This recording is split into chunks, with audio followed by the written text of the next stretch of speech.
بندے میں چہرے تے نور ہوئے تو تو نور وس رہے ہوئے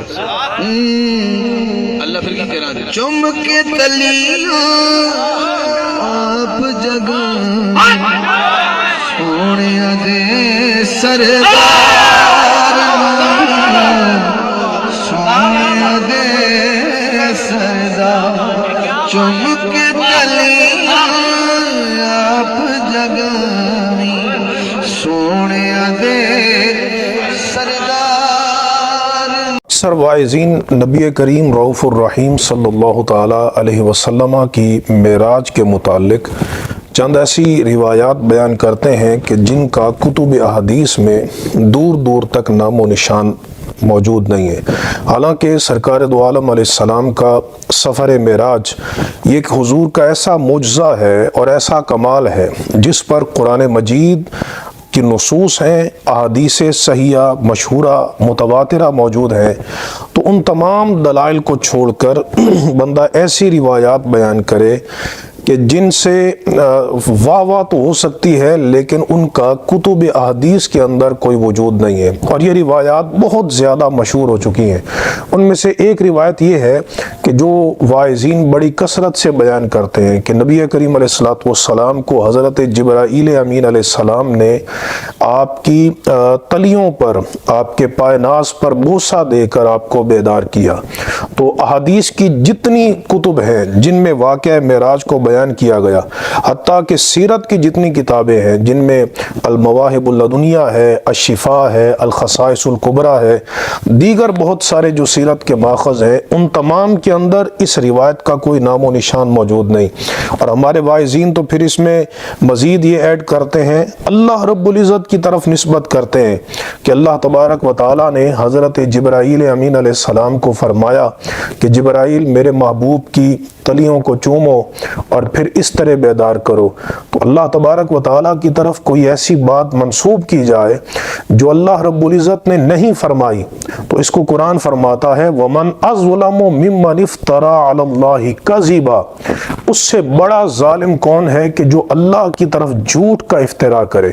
تو جس روایت کی سند ہی نہیں، کتب حدیث اور کتب سیر کے اندر اس کا کوئی حوالہ موجود نہیں ہے،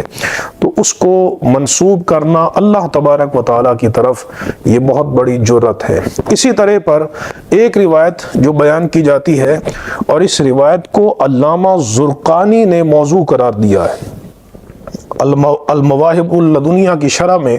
اور اعلیٰ حضرت امام اہل سنت نے بھی اس کو من گھڑت بیان کیا ہے۔ وہ یہ ہے کہ نبی کریم علیہ السلام کی طرف یہ نسبت کرنا کہ آپ اپنے نالین مبارک کے ساتھ عرش معلیٰ پر تشریف لے گئے، اور پھر کچھ لوگ تو اس کی نسبت اللہ تبارک و تعالیٰ کی طرف کرتے ہیں کہ اللہ رب العزت نے فرمایا کہ محبوب تم نالین کے ساتھ چلے آؤ۔ میں نے ایک نقیب کو یہ بات کرتے ہوئے سنا کہ وہ نبی کریم علیہ السلام کے نالین اور حضرت جبرائیل امین علیہ السلام میں یہ تقابل کر رہا تھا کہ سرکار دو عالم علیہ السلام کے نالین عرش معلیٰ تک گئے اور جبرائیل امین علیہ السلام سدرہ پر رک گئے۔ تو مقصد کیا تھا کہ حضور کے نالین کا مرتبہ حضرت جبرائیل سے زیادہ ہے، حالانکہ سرکار دو عالم علیہ السلام کے نالین کی بڑی شان ہے۔ پہلی بات تو یہ ہے کہ یہ کسی روایت سے ثابت نہیں کہ نبی کریم علیہ السلام اپنے نالین کے ساتھ آپ عرش معلیٰ پر تشریف لے گئے۔ دوسری بات یہ ہے کہ ان کی نسبت سرکار علیہ السلام کے ساتھ ہے، لیکن وہ مقام نبوت یا رسالت تک فائز نہیں ہے، حضور کے ساتھ نسبت ہے، اور اس نسبت کی وجہ سے ادب کرنا ہمارا ایمان ہے۔